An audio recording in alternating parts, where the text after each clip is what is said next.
taxes, and one in particular, just, I mean, I literally cried when I got off the phone with this individual. A disabled veteran.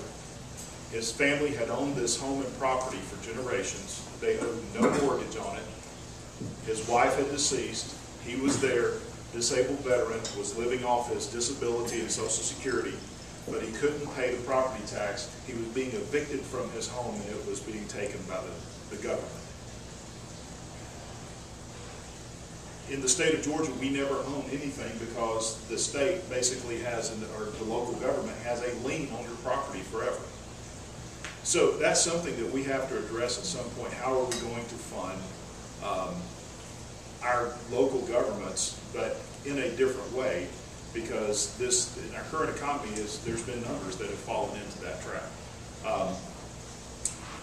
The argument has always been, you know, do you benefit from the school system? You know, you have no children that are attending the school system. The same thing with homeschoolers or those that, you know, attend Excel or Unity or any of the private schools around here. Are they benefiting from paying the education tax or property tax to education? That's an argument that's going to be made. You know, one side will say, well, you are benefiting because these children come back into the community and that they work, and so they add back into the economy, which benefits you as well. But at the same time, when you're on fixed income, it's a strain not just on you but on other people. And so it's definitely something that has to be looked at. But that's, anytime we've looked at it at the state level, it gets thrown back at us. This is a local control issue. And so there's a lot of hesitation at the state level to deal with that. But and to that same point, we passed a law. Actually, the law went into effect before I got down there, but there's a law that limits the amount local governments can, limits the percentage by which local governments can raise your property taxes year to year. And there has been such outrage over that limitation by local folks who believe that the state is essentially tying their hands and not letting them collect as much money as they need to collect, that I would urge you to have a very frank conversation with the members of the school board and let them know that, you know, that you don't appreciate what's happening at the local level, because that really is a no-kidding local issue. If I could fix it, I would, but I don't have that ability. Let me make a couple of statements. About 40 acres of that land back in the 1960s for $1,600. Now it's $2,400 tax. I mean, does that make any sense? no, it does not. It does not. It's your land, you ought to have it. Yeah. That's what I'm saying. The way that our taxation system is set up, the state or the local government always has a lien on your property. It can never be totally yours, and that's something that has to be addressed. It's going to be a long-term fix. But anytime that is brought up, that is one ugly fight. But in Cobb County, the seniors over 65 doesn't pay any school tax. Right. So that's, I mean, this is two counties. This is something that so far apart. Yeah, we can do.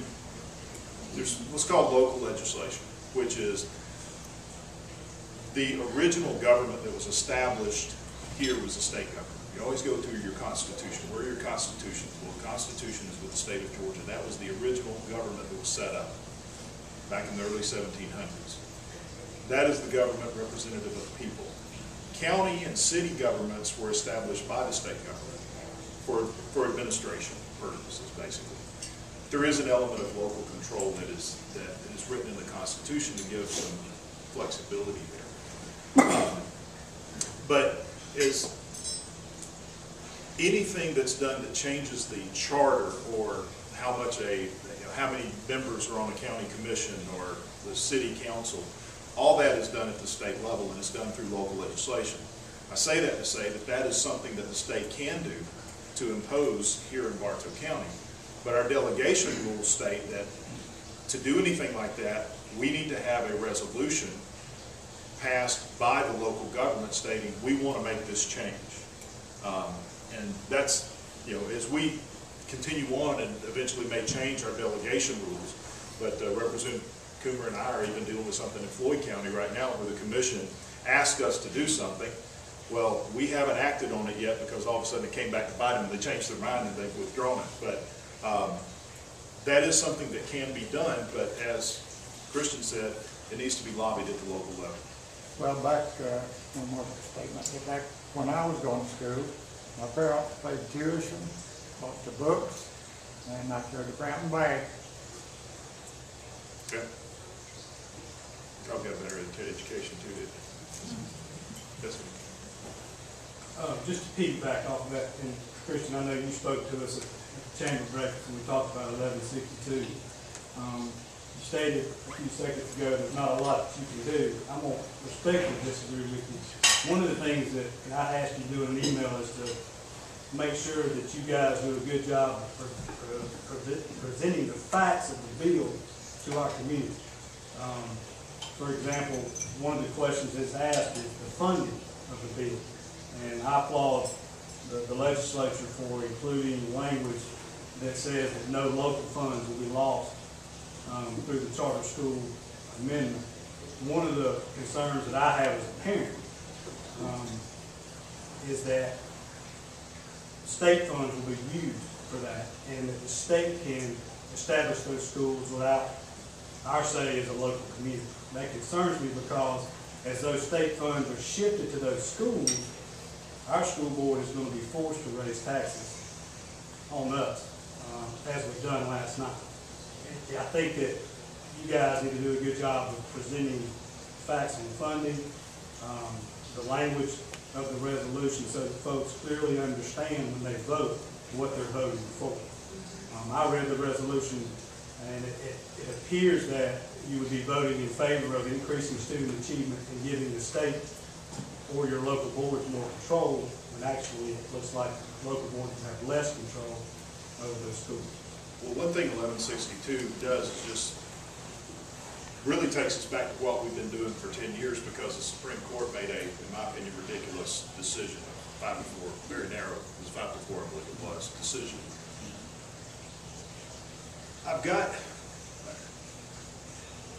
why does the money that the state fund go with the child?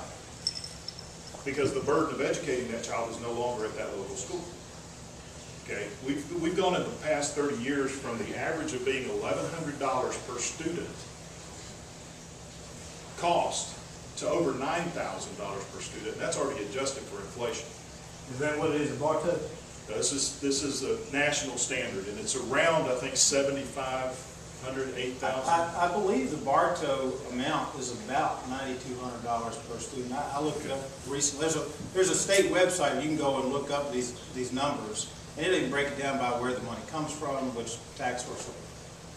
And I don't mean to be argumentative, because I think, Christian, I think you're right. I think it's a decision that everybody should make, and we ought to be able to vote with our hearts. I just want it to be very clear with what we're voting for, how it's going to be funded, so that folks don't regret that decision, whatever we choose to do. Also keep in mind that if the financial burden of educating this child is no longer there, why shouldn't that state money go to the school where that child is going to be? And the reason I bring this up, I chaired a statewide commission on science and technology this last year.